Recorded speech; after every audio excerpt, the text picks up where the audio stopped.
Hariom, I wanted to create something entirely different this time.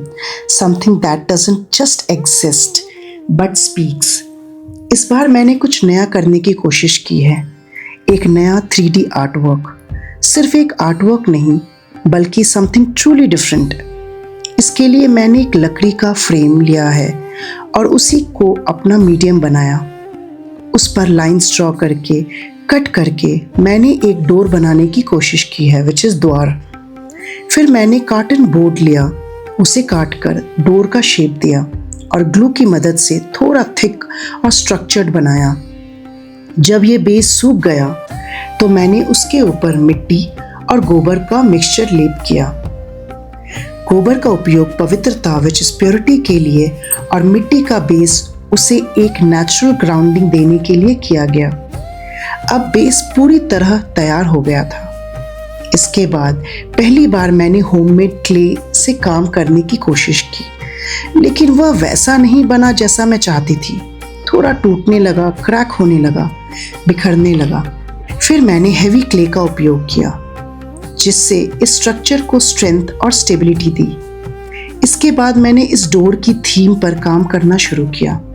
सबसे पहले faces बनाने की कोशिश की, उन्हें समझने और उभारने की कोशिश की। इस डोर की थीम मैंने ली है इंडियन टेम्पल आर्किटेक्चर से, जहां हर प्रवेश द्वार अपने भीतर एक गहरा दर्शन, फिलॉसफी समेटे होता है।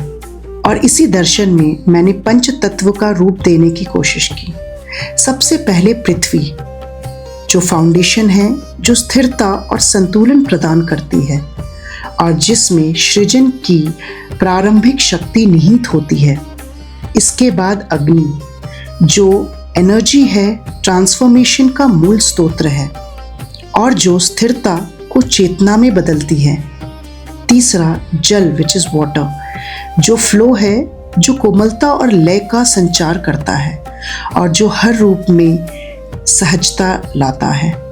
आकाश, जो इन्फिनिटी है, जो सभी तत्वों को स्थान और विस्तार देता है। और अंत में वायु, जो लाइफ फोर्स है। इन सबके केंद्र में उभर रहा है भगवान विष्णु का तत्व, साथ ही पवित्र कलश, जो बैलेंस, एबंडेंस और कंप्लीशन का प्रतीक है।